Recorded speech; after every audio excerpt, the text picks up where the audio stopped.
and we talked to people, and we started getting home. I think we're getting close though. Sun's up. Cool. Yeah. Sun's up.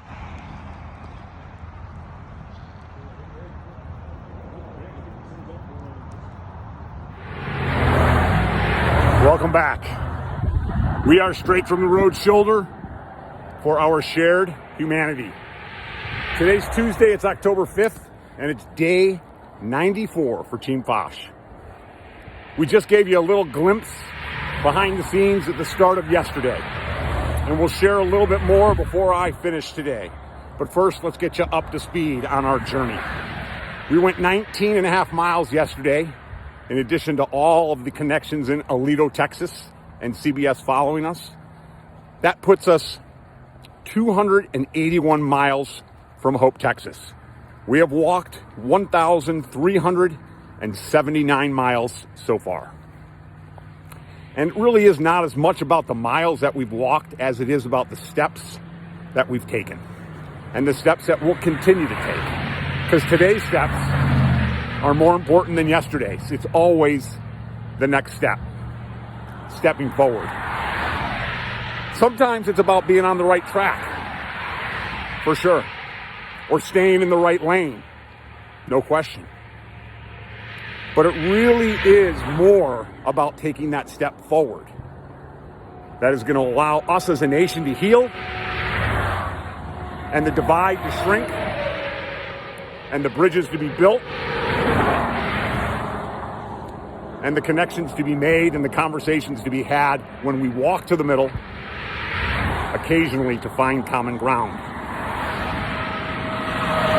Have you heard that before? Have you heard me say that before? It's worth repeating.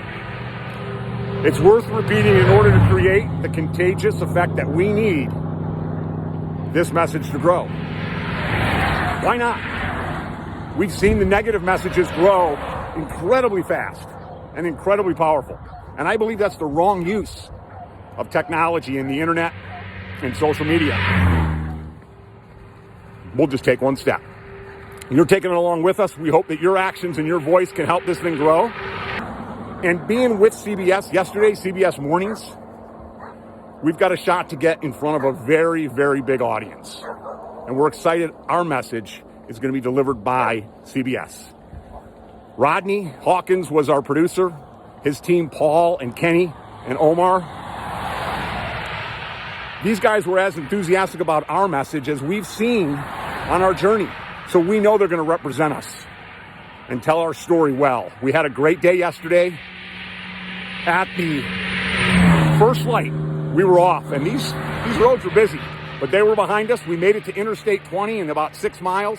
I did my 40 push-ups over 20. That's our 6th major east-west interstate that we've crossed. We have one more. Interstate 10, a little further south.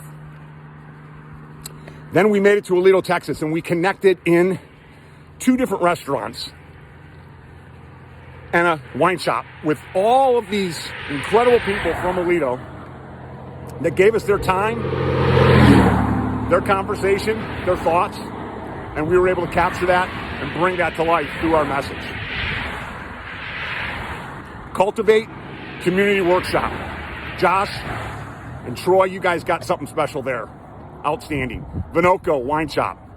Chris and Katie, Jennifer, JR, Ashley. So excited for you guys. You're opening this week. Obviously, there's common ground with me and wine. Really enjoy meeting you guys and look forward to a future relationship and reconnecting down the road. And then we went over to Serve, another coffee shop owned by Josh. And that's where we use that as our platform for the interview. And here's some back of the scene photos of how it all took place. Hey, it was just one day in our journey. It was a special day, but today's just as special. We're on our way to Godley, Texas, and then to Bono, Texas, and that's where I'll end my day after 25 miles. Got to get after it. Let's keep this short, and let's keep our voice fresh and our actions loud, connecting with people and focusing on what we have in common. Hey, before I sign off for today, while in Aledo, I had the pleasure of meeting Joe Bratcher. also known as Alito Joe. Since COVID hit a couple of years ago, Joe has been walking every single day through town, waving to every single car and every single person that he connects with. It's become such a thing that everybody honks and waves, and Joe, in his own way, in his community, is doing exactly what we're talking about, and he's been doing it for longer. We might be trying to attempt a national scale of our message, but that local scale, like Alito Joe is doing in his town, is so powerful. Joe, it was great to meet you. I love the name Joe. I got a list of my favorite Joes, and Joe Bratcher, Alito Joe Bratcher, you are on my list. Let's make it a great day and think about Joe and think about bringing that stuff to life in your own hometown. It's really simple. Cheers. Spread the word for our shared humanity.